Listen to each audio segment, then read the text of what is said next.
Penasaran gak sih, Gajah Mada agamanya apa? Apa pencapaiannya yang luar biasa itu karena agama yang dianutnya?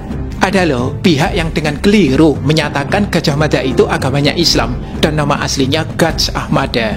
Bahkan Majapahit dan raja-rajanya pun disebut beragama Islam. Ini bukan kata saya ya, dan narasi itu jelas tidak cocok dengan fakta dari sumber primer Majapahit.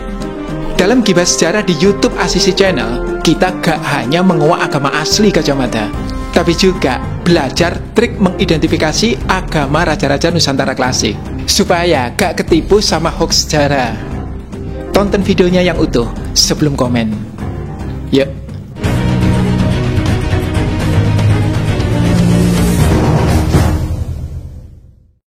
Buku terbaru Asisi Channel, Rahasia Nusantara, sudah terbit ya. Ini reportase sejarah dan catatan perjalanan saya ke belasan Candi Medang. Bisa dibeli di mana? Cek komen atau bio. Yang sudah punya, saya tunggu reviewnya. Dan mari kita lanjut.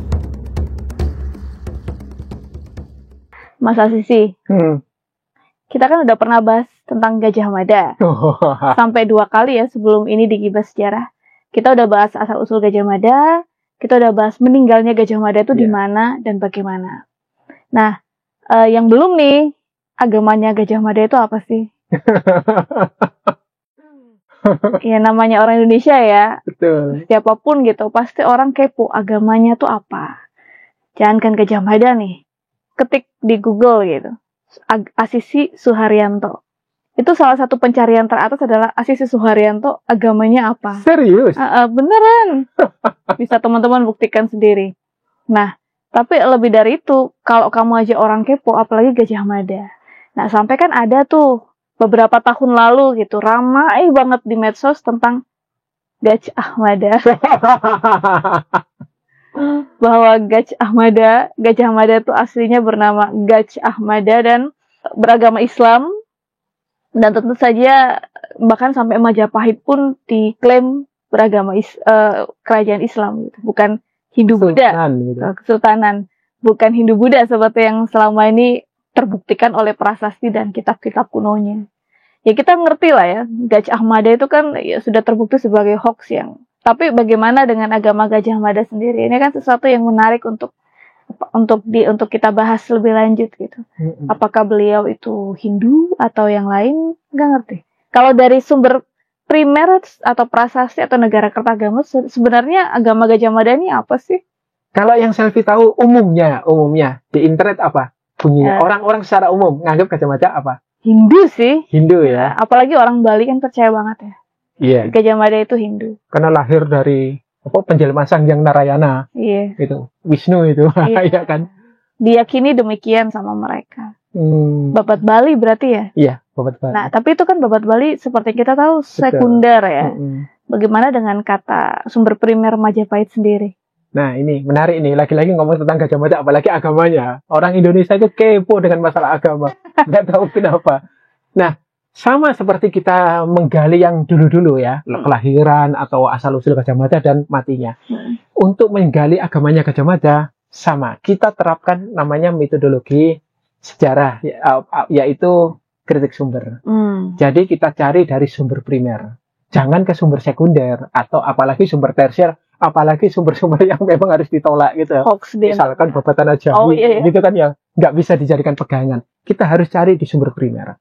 Sumber primer katakanlah prasasti Gajah Mada ada. Sejaman ya. Tapi nggak disebut agamanya apa. Gitu kan, beberapa prasasti juga menyebut nama Mpu Mada, tapi tidak pernah dijelaskan agamanya apa. Yang menarik justru malah dari Nagara Kertagama alias Desa Warnana. Tulisan dari Mpu Prapanca atau Prapanca pada tahun 1365. Nah, di dalam Nagara Kertagama itu dijelaskan bahwa Gajah Mada itu mendapat daerah lungguh. Lungguh itu apa ya? Daerah lungguh itu kayak daerah yang menjadi wilayahmu, yang diberikan kepadamu untuk kamu kelola. Hadiah dari raja, gitu kan, mendapat daerah swatantra atau daerah perdikan. Setahuku itu pejabat tidak digaji, jadi kasih lungguh. Nah, biasanya kalau di dalam sumber-sumber primer dikatakan pejabat-pejabat kayak Mangilala Drawiyah Haji itu tidak digaji raja, gitu kan. Mereka mendapatkan daerah-daerah yang menjadi daerah lungguh mereka. Dari Lunggu itu nanti dikelola dan hasilnya mereka dapat gitu kan. Mereka ambil.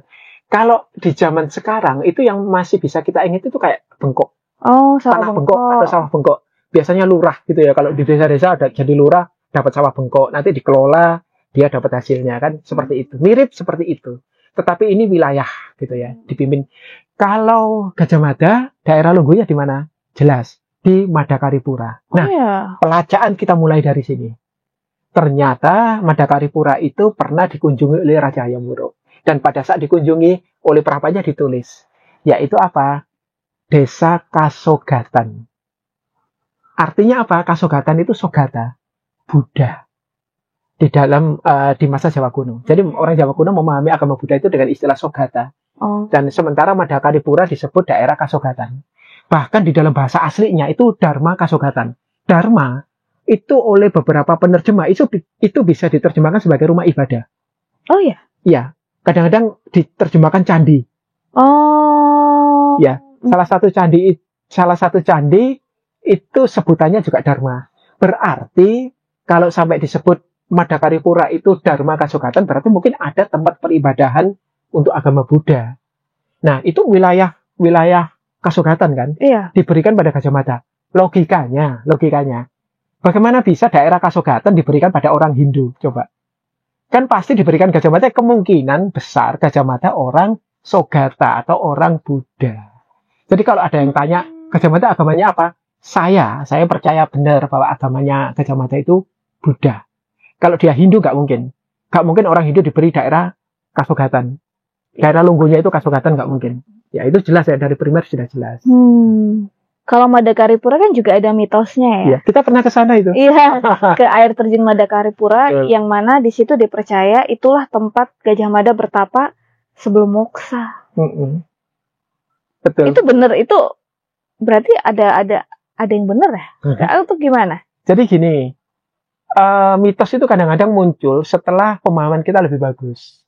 Artinya gini, ada mitos-mitos kayak Babat Tanah Jawi kan nggak cocok dengan prasasti. Kenapa? Karena waktu itu prasasti belum dibaca, karya sastra masa klasik belum ada yang membaca kan. Ketika Babat Tanah Jawi ditulis kan belum ada orang seperti itu. Jadi masih istilah tanda petik, masih belum paham gitu ya. Jadi makanya bikin mitos juga agak berbeda. Tetapi semakin modern, semakin maju, orang semakin paham kan. Daerah-daerah ini itu sesuai dengan prasasti dulu tempatnya ini kan, semakin paham. Akhirnya dimasukkan ke dalam mitos. Oh, jadi mitos Madakaripura ini pun kemungkinan dibuat setelah Negara Kertagama diterjemahkan. Betul. Kemungkinan orang sudah memahami bahwa Madakaripura itu daerah Lunggunya Gajah Mada. Ya kan?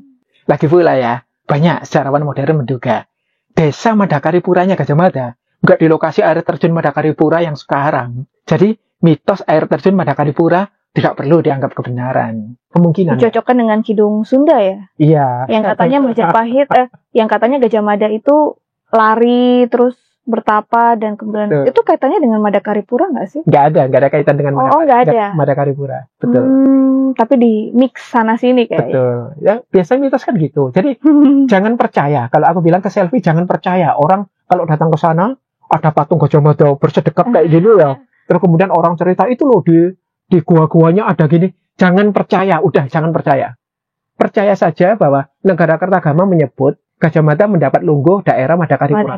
Cuma Madakaripuranya seperti apa? Kan belum tentu sama. Itu sudah berapa ratus tahun kan? Masuk akal. Dan menarik juga sih Mas Asisi. Jadi kalau menurut Mas Asisi Gajah Mada itu Buddha jelas. Ya? Kalau menurutku Gajah Mada agamanya Sogata atau Buddha. Tapi ada data pendukung lain nggak selain dari dia lungguhnya itu? Mungkin ritual yang beliau jalankan, dicatat, itu lebih menjurus kemana? Ke Hindu atau ke Buddha? Sayangnya Gajah Mada itu cuma pejabat Mahapati ya. Walaupun itu tertinggi tetapi kan di bawah raja. Dia bukan raja, bukan keluarga raja juga. Sehingga tidak didarmakan dalam sebuah candi, tidak dicatat dengan detail dalam karya sastra, tidak istilahnya diarcakan dan seterusnya, sehingga kita terputus dari semua informasi mengenai spiritualitas Gajah Mada. Sementara yang paling banyak, agak banyak itu dari Nagara Kertagama. Tetapi yang diceritakan dalam Nagara Kertagama itu standar-standar aja. Rajin Mebrata kan Ya, apa itu? tapa, yoga, samadhi, japa, mantra, kan ya itu umum-umum aja itu. Dan itu di Hindu ada, di Buddha ada. Di Buddha ada gitu, semuanya ada gitu. Dan sudah pernah kita bahas ya sebenarnya di video terpisah ya, tentang spiritualitas orang. Spiritualis, cara orang mencari Tuhan. Ya. Di linknya di sini ya. Lanjut. Betul. Jadi yang diceritakan Nagara Kertagama itu masih standar-standar aja. Jadi kita satu-satunya data yaitu daerah lungguhnya itu Dharma Kasogatan. Jadi ada rasa penasaran baru nih Mas Asisi. Wah, apa tuh? Gimana sih caranya kita tuh menentukan atau mengira-ngira, oh kira-kira raja ini atau apa agamanya apa? Tipunya orang modern kita. Iya. Bukan hanya pada Gajah Mada, tapi lebih pada gimana sih panduannya. Kita tahu nih, oh ini agamanya ini agamanya itu tuh. Tanda-tandanya apa aja sih yang harus kita cari gitu? Ada banyak sekali tanda-tanda ya. Yang jelas masyarakat Jawa kuno itu kan masyarakat spiritualis, otomatis mereka punya agama kan. Agama itu kalau zaman dulu itu istilahnya bukan agama seperti yang kita kenal sekarang kata agama itu. Yeah. Bukan. Agama kalau di zaman dulu itu namanya paksa gitu kan, atau jalan. Gitu ya. Tapi kata agama sudah ada, tapi digunakan untuk aturan.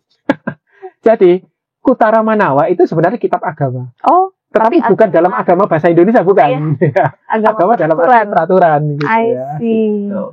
Nah, cara kita menentukan agama atau paksa dari raja-raja atau tokoh-tokoh masa klasik itu ada banyak sekali. Salah satunya ada 3 sih, ada 3 cara. Yang pertama itu kita bisa lihat dari gelarnya. Gelar seorang raja. Gelar itu apa? Gelar itu ketika dia naik menjadi seorang penguasa atau seorang raja atau maharaja, dia akan mengadopsi sebuah gelar yang menyatakan pandangan keagamaan dia, harapan-harapan dia, ya Abhiseka itu. Walaupun dia punya nama asli, gitu kan. Punya nama asli, tapi kemudian ketika naik, dia punya gelar. Iya. Contohnya nih, tahu nggak raja yang ngomong, terkenal dengan Panjalu Jayanti. Panjalu Jayanti, Jayabaya, yang kita pernah bahas ya, perbedaan antara Jayabaya dan Joyoboyo si Jagung Ramal. Bisa dicek nanti, pada link diklik di link ya. Nah, Prabu Jayabaya, yang Jayabaya ya, bukan Joyoboyo ya. Prabu Jayabaya ini punya gelar Madhusudana. Madhusudana itu sebutan dari Wisnu. Bagus banget ya, Madhusudana itu salah satu penggalan dari gelarnya yang panjang. Ada frasa itu.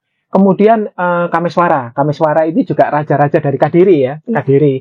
Memiliki frasa Triwikrama Wantara. Itu juga gelar dari Wisnu. Gitu. Nah, ini juga akhirnya menimbulkan pemikiran para sejarawan bahwa raja-raja Kadiri kebanyakan memang mengambil gelar Wisnu. Waisnawa. Kenapa? Karena mereka keturunan dari Airlangga. Airlangga sendiri yang pangkal dari raja-raja Kadiri itu juga seorang Waisnawa. Sangat terkenal di mana-mana, di Bali, semuanya Waisnawa. Kita jadi tahu dari gelarnya, dari kata yang terselip di dalam gelar itu. Ya, misalkan nama Dewata dalam gelarnya ya. Tadi Jayabaya, Madhusudana, terus kemudian Kameswara ada Triwikrama Wantara kayak gitu. Itu kan gelar-gelar dari Wisnu sebenarnya. Tokoh yang cukup legendaris ya, Ken Angrok. Wah, itu sering kita bahas itu Ken Angrok. Rangga Rajasa kan, Rangga Rajasa atau Ken Angrok. Itu ternyata digelari Batara Siwa. Ya udah kelihatan ya. Kelihatan banget kan. Dia udah minta digelari Batara Siwa ya sudah. Apalagi kalau dalam cerita para raton itu kan dikatakan dia tangannya itu kan ada gambar atau raja. Gitu ya.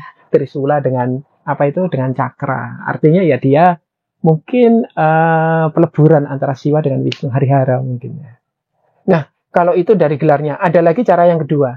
Cara yang kedua itu biasanya nggak perlu kita pusing-pusing mencari kata yang di dalam gelarnya, nggak perlu. Disebut langsung memang. Langsung. Itu poin gitu. Data keras pasti ya. Misalnya tahu nggak perempuan yang menjadi penata Majapahit, iya kan? Gayatri. Itu kita pernah bahas juga kan. Salah satu candinya kan candi di Boyolangu. Candi Boyolangu itu pernah kita bahas nih. Bisa dicek nih nanti di link di atas ya. Nah, menariknya Gayatri itu memang sudah dipuji sebagai Prajnaparamita. Iya. Berarti mana mungkin kita akan mengatakan dia pasti Wisnu, kan nggak mungkin. Ya. Jelas kalau Prajnaparamita kan Buddha gitu kan, atau Sogata. Terus kemudian disebut langsung itu contoh lainnya Prawanja. Nah, Prawanja itu kan pejabat tinggi atau Dharma Daksha Ring Kasogatan. Itu jabatan dia. Dharma Daksa Ring Kasogatan itu kalau sekarang mungkin Menteri Agama Buddha. Oh iya iya. Berarti nggak mungkin kan kalau agamanya selain Buddha. Nggak mungkin. Jelas dia seorang Buddhis kayak gitu. Itu contoh dari kalau disebut langsung, gitu kan. Nah, ada lagi cara ketiga. Cara ketiga itu kita lihat dari candinya atau arca perwujudannya. Oh iya bisa juga ya. Contoh dari candi dan arca perwujudan itu misalkan gini. Menurut berita dari para raton, Anusapati atau Anusanata ketika meninggal itu kan dicandikan sebagai Wisnu di Kidal. Candi Kidal. Candi Kidal. Berarti kan kita tahu agamanya apa, gitu kan? Agamanya Hindu Waisnawa. Iya ya. Terus ada lagi misalkan Wisnuwardana itu menurut berita-berita Nagarakretagama itu kan ketika meninggal dicandikan sebagai Siwa. Ingat ya, sebagai Siwa di Waleri. Dan sebagai Buddha di Jajagu. Yang di Waleri itu yang pernah kita datangi. Itu alirannya jelas Siwa kan? Siwa benar. Siwa benar, dan itu milik Wisnuwardana. Waleri itu Waleri namanya. Meleri. Di Blitar. Di Blitar. Dan udah pernah kita bahas. Bisa dicek. Oke, di Meleri itu milik dari Wisnuwardana. Itu sebagai Siwa. Tetapi kalau di Jajagu atau sekarang Candi Jago. Iya. Kita juga pernah bahas. Di Candi Jago sebagai Buddha. Di sana ada arca Amogapasa yang cukup besar sekali dan indah ya, bergaya Singasari. Nah, itu menunjukkan bahwa Wisnuwardana memang peleburan antara Siwa dengan Buddha. Siwa Buddha. Dan ini kemudian terulang lagi dengan Nagarakretagama, dengan Kertanegara. Kertanegara itu dicandikan di Candi Jawi dan Candi Singasari. Di Candi Jawi, menurut berita Nagarakretagama, itu digunakan bersama-sama oleh para penganut Sogata atau Buddha dan penganut Siwa. Bahkan secara arsitektur disebut di bawahnya Siwa berpuncak Buddha. Ada dagoban. Primer ya ini. Primer ya. Primer dong. Wah, itu Nagarakretagama yang ngomong kok. Prapanca ngomong. Dan sudah pernah kita bahas juga. Baik Candi Jawi maupun Candi Singosari. Berarti memang sudah banyak ya Asisi membahas candi ya.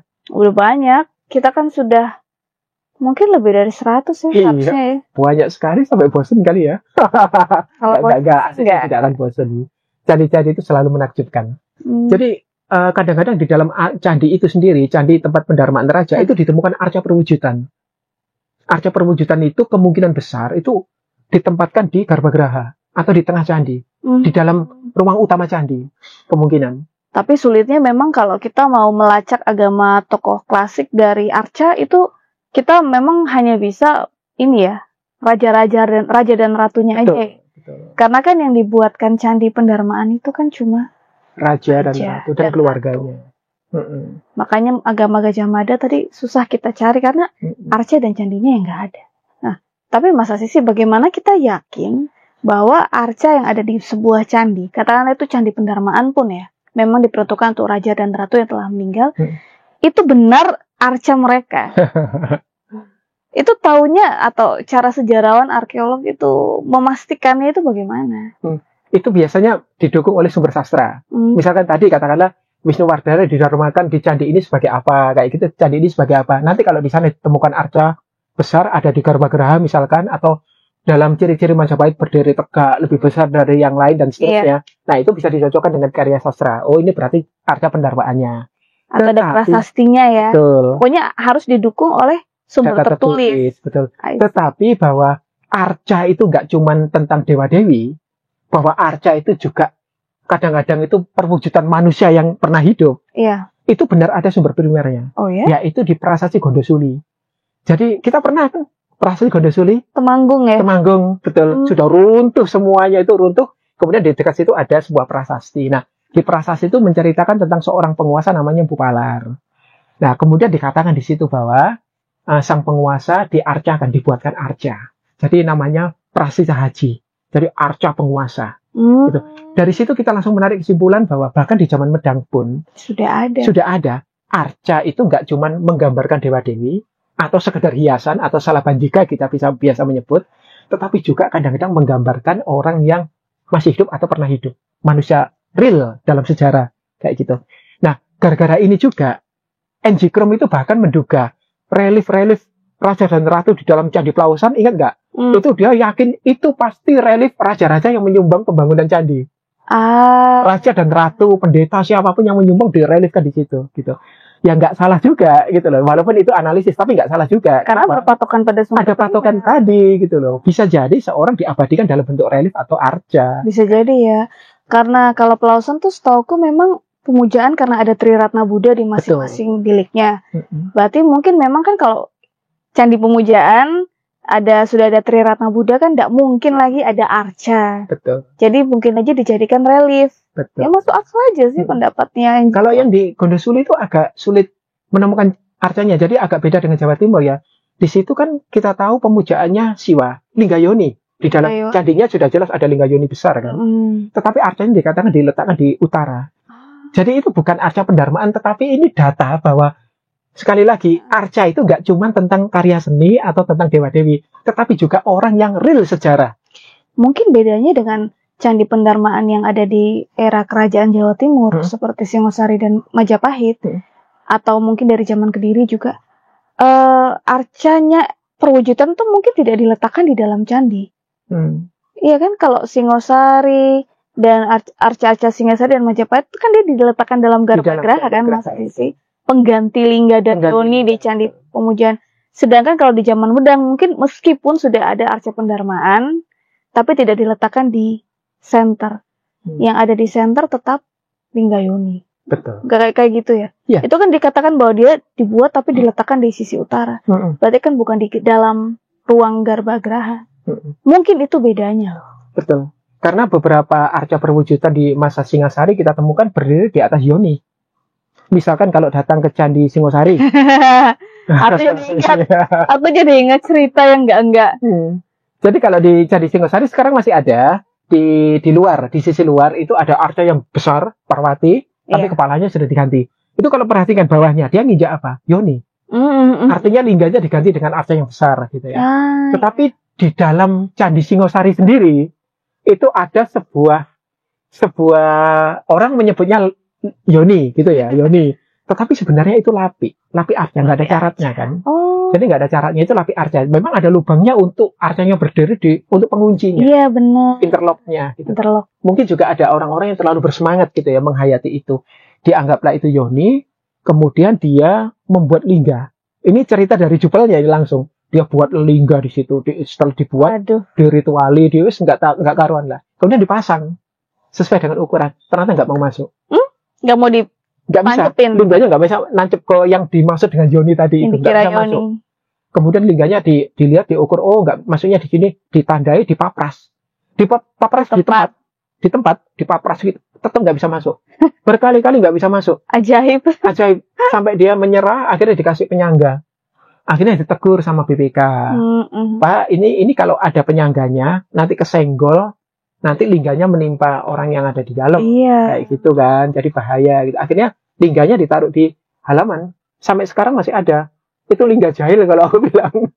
Terlalu bersemangat gitu. Nah, itu sebenarnya kan lapi. Itu pernah diukur oleh arkeolog di masa Belanda dulu itu. Diukur. Terus dicocokkan dengan arca cakra-cakra Bhairawa yang juga ditemukan di dekat situ. Jadi interlocknya diukur, ternyata pas. Jadi kemungkinan cakra-cakra Bhairawa yang sekarang sudah nggak di Indonesia lagi. Sudah di mana? Ya, yang aku tahu di luar negeri sih. Apakah di Leiden atau di Amerika aku kurang tahu. Tetapi yang pasti tidak di Indonesia. Itu letaknya di dalam candi harusnya. Dan itu arca perwujudan Kertanegara. Gitu. Jadi itu match dengan berita Nagara Kertagama bahwa Kertanegara itu pengikut Tantra kan. Tantra, Subhuti Tantra. Dia pengikut itu. Wah. Jadi makin menarik ya. Kita sudah di mana? Sudah. Berarti ya cara membedakan sebuah candi itu pendarmaan dan pemujaan itu kembali lagi melihat apa yang ada di senternya. Betul. Di garbhagrahanya. Betul. Kalau itu ada arca, patut dicurigai itu pendarmaan. Kalau misalnya itu lingga yoni, itu sudah pasti pemujaan. Karena bisa nggak sesimpel itu membedakannya? Bisa juga. Tapi tidak harus sekaku itu. Jadi gini gampangnya. Candi-candi masa era Medang, itu kan kebanyakan kalau Saiwa kan isinya yaitu lingga yoni kayak gitu. Sudah sampai bosen. Kita sudah kepuluhan candi bosen lah. Terus bosen dengan itu, ketemu itu. Maksudnya pengen yang sesuatu yang beda, nggak ada gitu. Terus kalau yang Buddha mesti Triratna Buddha. Sudahlah di mana-mana seperti itu. Nah, itu pasti pemujaan. Iya. Ya kan? Tapi begitu kita masuk ke Jawa Timur, isinya macam-macam. Ada Harihara, ada Parwati, kayak gitu, dewa-dewa ya. Nah, ini sesuai dengan pemberitaan karya sastra. Bahwa raja-raja itu dicandikan, cinandi. Gitu, dicandikan, didarmakan di sebuah bangunan. Didarmakan berarti disucikan atau dimonumenkan di sebuah bangunan suci, kan gitu. Nah, itu candi-candi. Berarti fungsi candi-candi di Jawa Timur sebagian besar untuk arca perwujudan para raja dan penguasa. Tidak sama dengan candi era Medang. Tapi pertanyaannya, apakah di Jawa Tengah atau di masa Medang itu semuanya Linggayoni? Enggak, ada juga yang bentuk seperti arca gitu. Tapi cuma satu. Apa itu? Di Prambanan. Prambanan kalau kita masuk isinya benar-benar siwa. Isinya siwa gitu di tengah gitu ya. Jadi arca bukan sekedar Linggayoni seperti itu. Nah, itu kasus khusus. Memang selalu ada kasus khusus. Ada Roro Jonggrang. Roro Jonggrang itu yang Durga. Paswa Dewatanya. Oh iya. Paswa Dewatanya ya bagus-bagus di sana itu. Iya. Yang Brahma ya isinya Brahma, yang Wisnu isinya Wisnu. Tapi itu kasus khusus. Rata-rata di Jawa Tengah atau Candi Medang itu biasanya memang Linggayoni. Kalau yang Saiwa. Jadi penasaran ada lagi kasus khusus kayak gitu nggak? Coba teman-teman yang pernah melihat kasus khusus seperti itu di Candi Medang ya, bisa komen ya. Kalau kasus khusus di Jawa Timur ada nggak? Ada. Misalkan kalau kita lihat candi mana itu? Candi Tegowangi. Tegowangi itu kan katanya analisisnya itu pendarmaan seorang penguasa. Iya. Gitu kan? Tetapi di atasnya kita temukan sebuah lingga. Sebuah yoni. Ya. Katanya yoninya paling indah gitu di Jawa Timur. Klaimnya seperti itu. Ada yoninya. Harus ada ini nih. Ada kontes yoni tercantik gitu ya. Betul. Memang leluhur kita atau orang-orang Jawa kuno para silpin itu nggak bisa dibatasi dengan aturan yang kaku. Iya sih. Selalu ada kasus-kasus khusus di mana mereka membebaskan kreativitas mereka atau mungkin gagasan mereka. Apalagi memang ada banyak bukti ya Mas Asisi bahwa dalam membuat candi pun silpin-silpin kita tuh tidak kaku mengikuti panduan dari India. Bahkan mereka itu istilahnya banyak membuat modifikasi yang aneh-aneh gitu loh. Ya itu menunjukkan bahwa memang ya tidak bisa, memang benar kata Mas Asisi bahwa kita nggak boleh saklek gitu loh dalam memandang candi, dalam memandang sejarah juga, karena katakanlah kita punya pandangan seperti ini, biasanya candi ini tuh harus kayak begini, kayak begitu. Selalu ada kasus khusus, varian lah. Misal di Jawa Timur ya, kalau kita melihat, tahu arca Gana nggak? Gana itu kan penyangga semesta katanya menurut kepercayaan. Tentara Siwa juga kan menurut kepercayaan. Tetapi kalau kita lihat di candi-candi kita, macam-macam gayanya Gana itu. Jadi ada yang wajahnya itu diganti dengan Garuda. Ada yang diganti Punokawan. Ada yang Gana itu bertengkar dengan sesama Gana.